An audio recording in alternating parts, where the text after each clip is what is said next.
இந்த Kaveri water commission மீது நம்ம நம்பிக்கை இழந்துட்டோம்.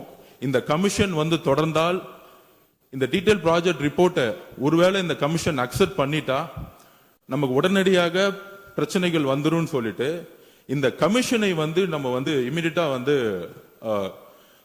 என்ன சொல்றது, அந்த கமிஷனை நம்ம உடனடியாக கேன்சல் பண்ணிட்டு புதிய கமிஷன்ங்கிறது முழுக்க முழுக்க மேகதாது அணையில அணை கட்டக்கூடாது அப்படிங்கிறதுக்காகவே இந்த கமிஷன் உருவாக்கணுங்கிறது தான் நம்மளுடைய சட்ட வல்லுநர்களுடைய ஆலோசனை. ட்ரிங்கிங் வாட்டர்னு அவங்க சொல்றாங்க, அதாவது குடி தண்ணீருக்காக நாங்க கட்டணும்னு சொல்றாங்க. அது ஒரு சட்ட சிக்கல் நிறைந்தது. முன்னாடி விவசாயிகளுக்கு தண்ணி வேணும்னு சொன்னாங்க. ஆனா இந்த டீடைல் ப்ராஜெக்ட் ரிப்போர்ட் படி குடி தண்ணீருக்கு வேணுங்கிற ஒரு சட்ட சிக்கலை ஏற்படுத்துறது போல இந்த அணையை கட்டுறதுக்கு மக்களுடைய குடி தண்ணீருக்குன்னு சொல்ல ஒரு அணையை கட்ட முற்படுறாங்க. இது ரெண்டு விஷயமா பார்க்கணும். ஒன்னு சட்ட சிக்கல் நிறைந்தது, ட்ரிங்கிங் வாட்டர் குடி தண்ணீர்னு சொல்லிட்டு ஒரு ஸ்ட்ராட்டஜி மாத்துறாங்க. இதுதான் விவசாயிகளும் சரி நம்மளுடைய தோழர்களும் புரிந்து கொள்ள வேண்டும். ட்ரிங்கிங் வாட்டர் ஸ்ட்ராட்டஜி அப்படின்னா குடி தண்ணீர்னு வரும் பொழுது அது ஒரு அடிப்படையான ஒரு முக்கிய பாலிசியா மாறும் பொழுது உச்ச நீதிமன்றத்துக்கு அவங்க அப்படி கொண்டு போறாங்க. இந்த டேம கட்டுறதுக்கு குடி தண்ணீருக்கு தான் நான் கொண்டு போறோம், விவசாயத்துக்காக நான் கொண்டு போலன்னு சொல்லும் பொழுது அதுக்கான ஸ்ட்ராட்டஜியை நம்மளும் எடுக்கணும். அதுக்காக தான் இந்த முன்னாடி இந்த கமிட்டி ஆகட்டும் கமிஷன் ஆகட்டும் எல்லாமே விவசாயிகளுடைய வாழ்வாதாரத்துக்கும் தண்ணிக்காகவும் உருவாக்கப்பட்டது.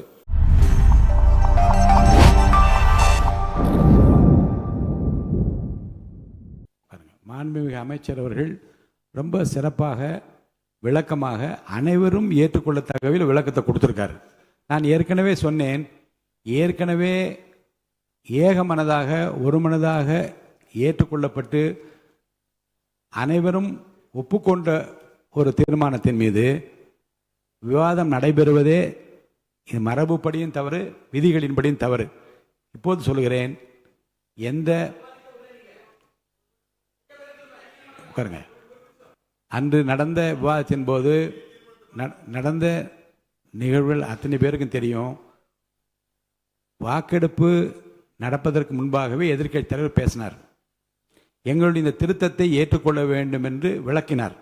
நீங்கள் அப்போ கையை உயர்த்தி அவருக்கு நீங்கள் குறுக்கீடு செய்து நீங்கள் சொல்வது ஏற்புடையதாலே என்று பேசியிருக்கிற வாய்ப்பு உங்களுக்கு இருந்து அப்போதும் அதை செய்யவில்லை. திருத்தங்கள் திருத்தங்கள் திருத்தங்கள் திருங்க திருத்தங்கள் இருங்க, புரியுது, குறுக்க நீங்கள் முடிக்கிற மாதிரி குறுக்க பேசுறீங்களா? அப்போ நான் எப்படி பேசுறது? அமைதியாக இருங்க, நான் பேசி அது நீங்கள் பேசுகிற போது சொல்லுங்கள். இப்போ அடுத்து திருத்தங்களுடன் இது ஏற்கப்படுகிறது, ஏற்போர் ஆமேன்க என்று நான் சொல்லுகிற போதாவது திருத்தங்களில் எங்களுக்கு உடன்பாடு இல்லை என்றால் யாராவது கையை உயர்த்தி பேசியிருக்கலாம், அதுவும் நீங்கள் பேசவில்லை. மாண்புமிகு முதலமைச்சர் அவர்கள் தன்னுடைய தீர்மானத்தை திருத்தங்களுடன் என்று படிக்கிற போதும் யாரும் ஆட்சேபனை தெரிவிக்கவில்லை. இதெல்லாம் கடந்த பிறகு ஏகமனதாக என்று இந்த செய்தி எல்லாருக்கும் தெரிந்து, மக்களுக்கும் தெரிந்து, நாட்டுக்கும் தெரிந்து, ஏட்டில் எல்லாம் வெளிவந்த பிறகு இப்படி திருத்தங்களை பற்றி பேசிக் கொண்டிருப்பது சட்ட விதிகளுக்கு முரணானது, நம்முடைய உணர்வுகளுக்கு முரணானது, தமிழர் உரிமைக்கு எதிரானது என்று நான் கருதுகின்றேன். மேகதாது பற்றி இனி பேசுவதற்கு இங்கே அனுமதி இல்லை. மாண்புமிகு விவாதத்தை தொடங்கி வைத்து பேசு. எஸ் காமராஜ், நீங்க பேச ஆரம்பிங்க. மாண்புமிகு பேரவைத் தலைவர் அவர்களே, நீங்க பேசுகிற இப்போது நீங்கள் மாண்புமிகு உறுப்பினர் காமராஜ் அவர்கள் பேசுகிறது மட்டும்தான் அவை குறிப்பில் வரும். நீங்க பேசுவது அவைக்குள்ள வராது. தயவுசெய்து அமருங்க, உட்காருங்க.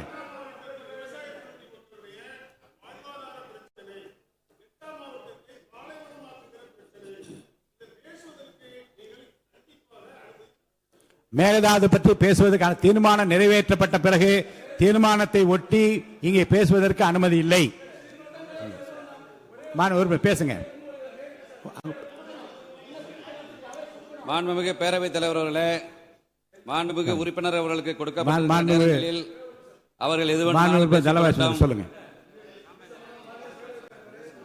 ரூல் 104 தெளிவா சொல்லியிருக்கு, நோட்டீஸ் சர்வ் பண்ணணும்.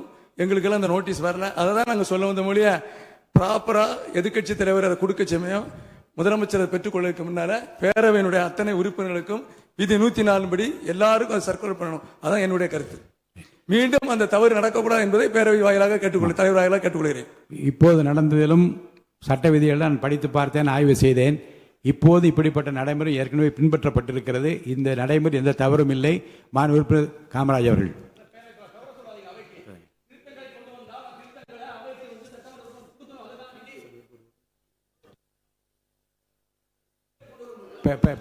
மாண்பு உறுப்பினர் ராமச்சந்திரன் பேசுங்க, விளக்கமா சொல்லுங்க, பேசுங்க. மைக் கொடுங்க அவருக்கு. மாண்பு ராமச்சந்திரன். மாண்புமிகு பேரவைத் தலைவர்களே, தமிழ்நாட்டுடைய ஜீவாதார உரிமை காவேரி ஆறின் குறுக்கே கர்நாடக அரசு மேகேதாட்டு அணை கட்டுவதை, அந்த அணை கட்டக்கூடாதுன்னு சொல்லி மாண்புமிகு முதலமைச்சர் கொண்டு வந்த தீர்மானத்தை கொள்கை ரீதியாக சித்தாந்த ரீதியாக இந்த அவையிலே மாறுபட்ட கருத்துக்கள் இருந்தாலும் தமிழ்நாட்டுடைய வாழ்வாதார உரிமை என்ற அடிப்படையிலே அனைத்து கட்சிகளும் மாண்புமிகு முதலமைச்சர் கொண்டு வந்த தீர்மானத்தை ஆதரித்தார்கள். மாண்புமிகு எதிர்க்கட்சி தலைவர் பேசும்போது ஒரு திருத்தத்தை முன்மொழிந்தார். புதிய நடுவர்மன்றம் அமைக்கப்பட வேண்டும் என்பது. அந்த திருத்தத்தோடு மாண்புமிகு முதலமைச்சர் வந்து தீர்மானத்தை நிறைவேற்றினீங்க. நான் கையை தூக்குனேன், நீங்க வேற அலுவலுக்கு போயிட்டீங்க. உங்க ரூமுக்கு வந்தேன், முதலமைச்சர் வந்ததுனால நீங்க பேச அனுமதிக்கல. ஒரு திருத்தத்தை கொண்டு வந்தால் அந்த திருத்தத்தை சட்டமன்றத்தில் பேரவைத் தலைவர் வந்து மற்ற உறுப்பினர்களுக்கு வைக்கணும், என்ன திருத்தம் கொண்டு வரான்னு சொல்லி அதன் மீது விவாதிக்க நீங்க அனுமதிக்கணும். அவர் அவ்வாறு விவாதிக்காம நீங்க வந்து அதை வந்து ஏகமனதா நீங்க அந்த தீர்மானத்தை அங்கீகரிச்சிட்டீங்க. ஆக நாங்க சொல்வது புதிய திருத்தம் தேவையில்லை. ஏன்னா ஏற்கனவே 1990 நாடாளுமன்றத்தில் வாக்கெடுப்பு மூலம் தான் வந்து காவிரி நடுவர்மன்றம் அமைக்கப்பட்டிருக்கிறது. அதே மாதிரி இறுதி தீர்ப்பு 2007 அந்த காவிரி மன்ற இறுதி தீர்ப்பில் கடைநிலை மாநிலங்கள் தமிழ்நாடு, புதுச்சேரி, அதே போல கேரளாவுடைய எந்தவித அனுமதி இல்லாம முதல்மடை மாநிலம் வந்து எந்த விதமான கட்டுமான பணிகளும் மேற்கொள்ளக்கூடாதுன்னு சொல்லி அதை தான் 2018 உச்ச நீதிமன்றம் உறுதிப்படுத்தி. அதோடு இல்லாம உச்ச நீதிமன்றம் தெளிவா தன்னுடைய தீர்ப்புல சொல்லி இருக்கு, காவேரி மேலாண்மை ஆணையம் அதே மாதிரி காவேரி நதிநீர் பங்கீட்டு குழு வந்து ஒரு வருடத்துக்கு தமிழ்நாட்டுக்கு வழங்க வேண்டிய தண்ணீரை ஜூன் முதல் மே மாதம் வரை 177.25 நீரை மாதந்தோறும் வழங்கணும் சொல்லி, அவ்வாறு இருக்கும்போது ஏற்கனவே உச்ச நீதிமன்ற தீர்ப்பு தெளிவா சொல்லியிருக்கு. அப்படி இருக்கும்போது புதிதாக ஒரு நடுவர்மன்றம் அமைத்தால் அது தமிழ்நாட்டுக்கு பாதகமா அமைஞ்சிரும். நாமளே போய் முதலவாயில சிக்கின மாதிரி ஆயிடும். ஆகவே புதிய நடுவர்மன்றம் அமைக்க கூடாது என்பது எங்களுடைய கட்சி நிலைப்பாடு. ஆகவே புதிய நடுவர்மன்றம் இல்லாமல் முதலமைச்சர் கொண்டு வந்த தீர்மானத்தை மீண்டும் கொண்டு வர வேண்டும் என்பது எங்களுடைய நிலைப்பாடு என்பதை தெரிவிச்சுக்கிறேன். மாண்புமிகு அமைச்சர் அவர்கள்.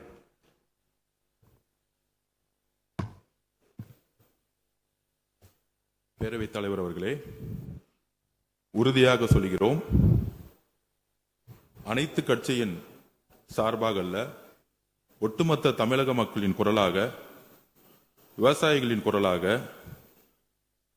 கம்யூனிஸ்ட் கட்சிகளுடைய தோழர்களுடைய குரலும் சரி, பாட்டாளி மக்கள் கட்சி தோழர்களுடைய குரலும் சரி, இது சம்பந்தமாக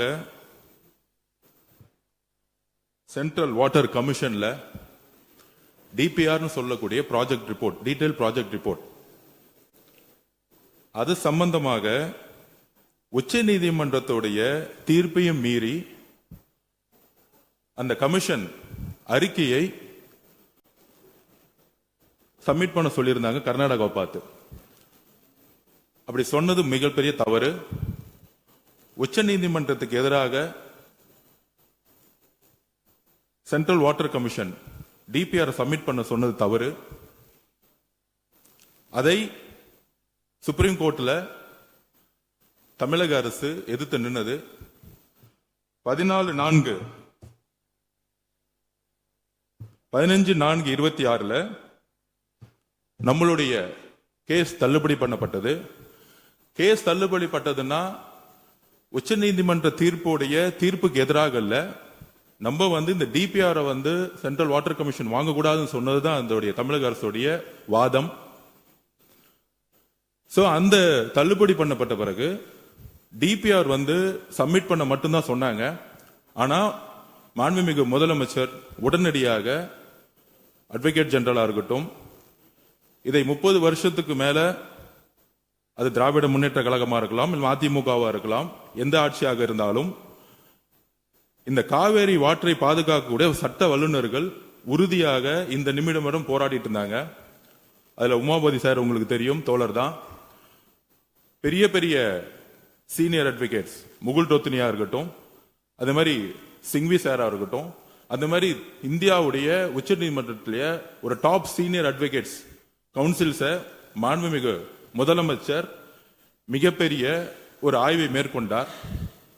அந்த ஆய்வுடைய முடிவில் இந்த காவேரி வாட்டர் கமிஷன் சொல்லக்கூடிய இந்த கமிஷன் இருக்கு, டிபிஆரை வந்து அவங்க கிட்ட சப்மிட் பண்ண, கர்நாடகாவுக்கு ஃபேவரா சப்மிட் பண்ண உடனே நம்ம சுப்ரீம் கோர்ட் போனோம். அதை அந்த கமிஷன் மேல நம்பிக்கையை இழந்துட்டோம்.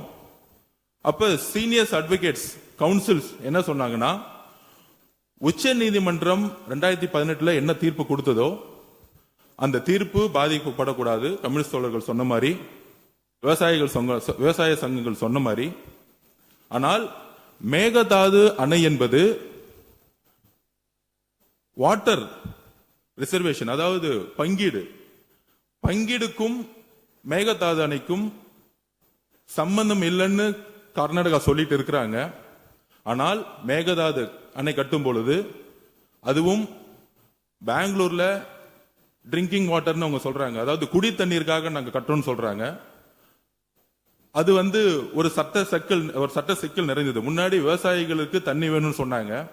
ஆனா இந்த டீடைல் ப்ராஜெக்ட் ரிப்போர்ட் படி குடி தண்ணீருக்கு வேணுங்கிற ஒரு சட்ட சிக்கலை ஏற்படுத்துறது போல இந்த அணையை கட்டுறதுக்கு, மக்களுடைய குடி தண்ணீருக்குன்னு சொல்ல ஒரு அணையை கட்ட முற்படுறாங்க. இது ரெண்டு விஷயமா பார்க்கணும். ஒன்னு சட்ட சிக்கல் நிறைந்தது. அப்படி சட்ட சிக்கல் நிறைந்து அவங்க வந்து சுப்ரீம் கோர்ட்ல டீடைல் ப்ராஜெக்ட் ரிப்போர்ட்டை வந்து காவிரி வாட்டர் கமிஷன்ல சப்மிட் பண்ணணும் அலோ பண்ணும் பொழுது முற்றிலுமாக நம்ம வந்து காவேரி வாட்டர் கமிஷன் வந்து நம்ம நம்பிக்கை இழந்திருக்கோம். ஏன்னா சுப்ரீம் கோர்ட் ஆர்டர் படி அவங்க கொடுத்திருக்க கூடாது. உடனே மாண்புமிகு முதலமைச்சருடைய சட்ட வல்லுநர்கள் சொன்னது என்னன்னா, இமிடியட்டாக இந்த கமிஷன் மீது நம்ம நம்பிக்கை இழந்துட்டோம்னு சொல்லிட்டு தண்ணியை பகிர்ந்து கொடுக்கக்கூடிய சப்ஜெக்ட்ங்கிறது தனி, அது உச்ச நீதிமன்றம் 2018 தெளிவாக சொல்லியிருக்காங்க.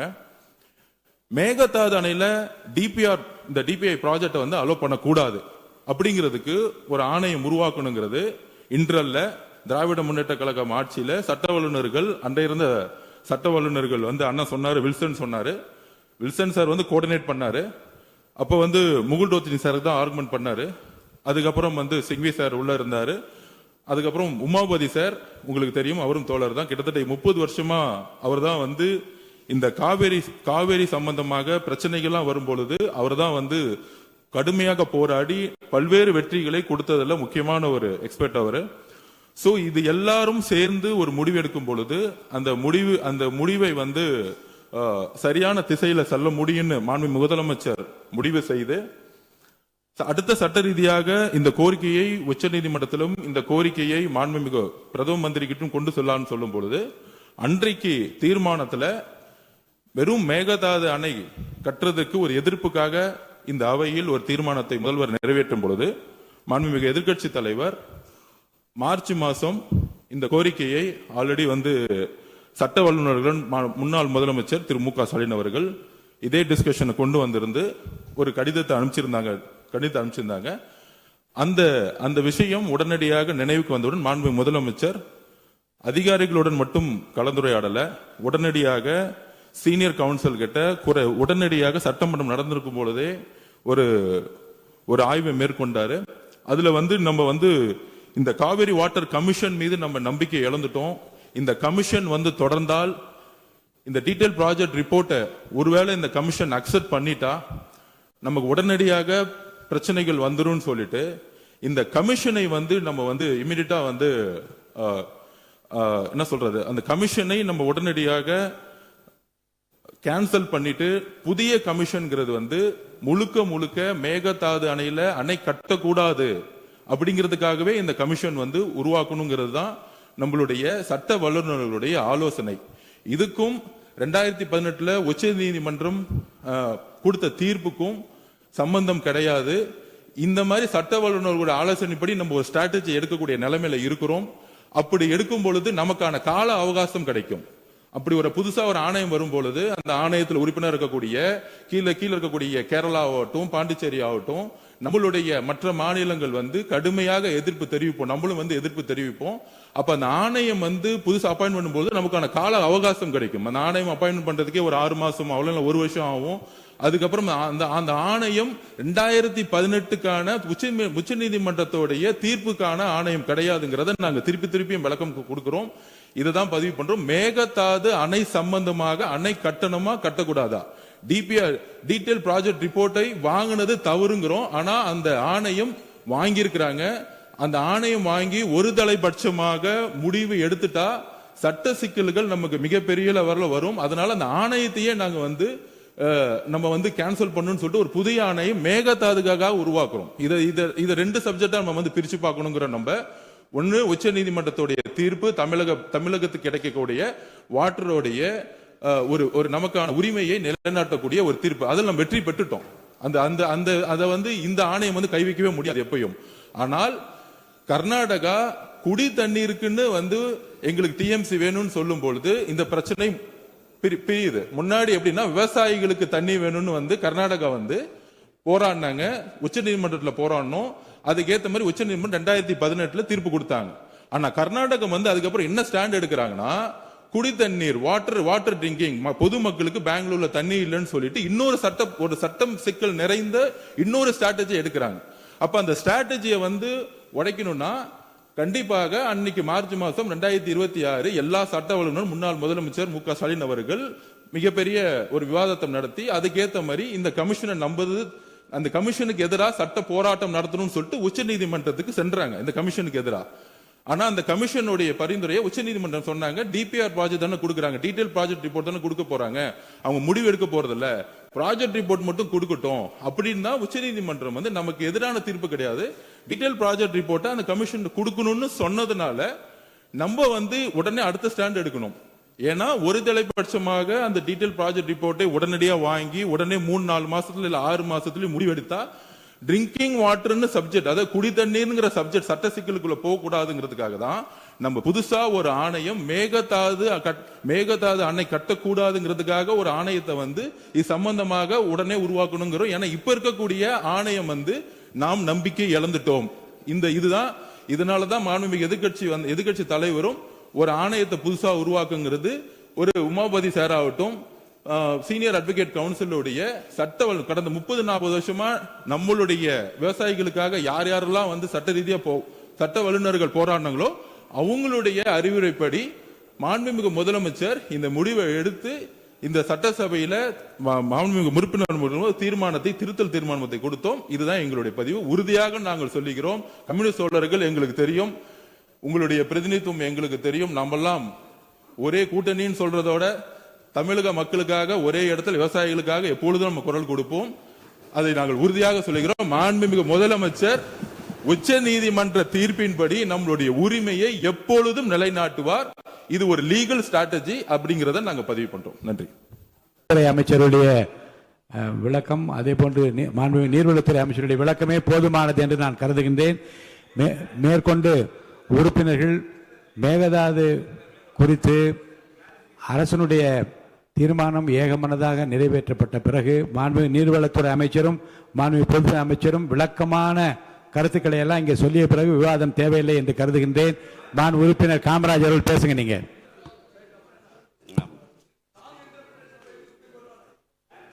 மாண்புமிகு பேரவைத் தலைவர் அவர்களே பேசுறீங்களா? முதலில் மாண்புமிகு அமைச்சர் பேசு.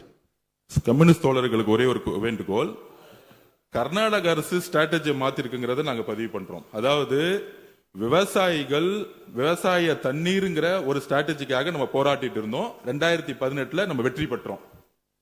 அதுதான் டிஎம்சியை தமிழ்நாட்டுக்கு எவ்வளவு, கேரளாக்கு எவ்வளவு, பாண்டிச்சேரிகளும் தனியா பிரிச்சு கொடுத்து நம்மளுடைய மிகப்பெரிய வெற்றியை பெற்றோம். ஆனால் அதற்கப்புறம் அந்த வெற்றிக்கு அப்புறம் கர்நாடக அரசு தன்னுடைய அதாவது லீகல் ஸ்ட்ராட்டஜி மாத்துறாங்க. எப்படி மாத்துறாங்கன்னா, ட்ரிங்கிங் வாட்டர் குடி தண்ணீர்னு சொல்லிட்டு ஒரு ஸ்ட்ராட்டஜி மாத்துறாங்க. இதுதான் விவசாயிகளும் சரி நம்மளுடைய தோழர்களும் புரிந்து கொள்ள வேண்டும். ட்ரிங்கிங் வாட்டர் ஸ்ட்ராட்டஜி அப்படின்னா குடி தண்ணீர்னு வரும் பொழுது அது ஒரு அடிப்படையான ஒரு முக்கிய பாலிசியா மாறும் பொழுது உச்ச நீதிமன்றத்துக்கு அவங்க அப்படி கொண்டு போறாங்க. இந்த டேம கட்டுறதுக்கு குடி தண்ணீருக்கு தான் நான் கொண்டு போறோம், விவசாயத்துக்காக நான் கொண்டு போலன்னு சொல்லும் பொழுது அதுக்கான ஸ்ட்ராட்டஜியை நம்மளும் எடுக்கணும். அதுக்காக தான் இந்த முன்னாடி இந்த கமிட்டி ஆகட்டும் கமிஷன் ஆகட்டும் எல்லாமே விவசாயிகளுடைய வாழ்வாதாரத்துக்கும் தண்ணிக்காகவும் உருவாக்கப்பட்டது, விவசாயிகளுக்காக உருவாக்கப்பட்டது. ஆனா கர்நாடகாவுடைய ஸ்ட்ராட்டஜி குடி தண்ணீர். அப்ப நம்ம இன்னொரு ஆணையத்தை உருவாக்கி இதனால நம்மளுடைய உச்சநீதிமன்ற திருப்படி நம்மளுடைய நமக்கான பங்கீடு படாம இருக்கிறதுக்கு இதுக்கான ஒரு ஸ்ட்ராட்டஜி தான் லீகல் கவுன்சிலோட ஒரு பெரிய டிஸ்கஷன் மாண்புமிகு முதலமைச்சர் முடிவெடுத்து இதுதான் வந்து நான் திருப்பி பதிவு பண்றேன். மார்ச் மாசம் முடிவு எடுத்ததை மாண்புமிகு முதலமைச்சர் உள்வாங்கி தமிழ்நாட்டுக்கு தேவையாக முக்கியமாக விவசாயிகளோட நலனுக்காக இந்த முடிவு எடுத்தாருங்கிறத நாங்கள் பதிவு பண்ணிக்கிறோம்.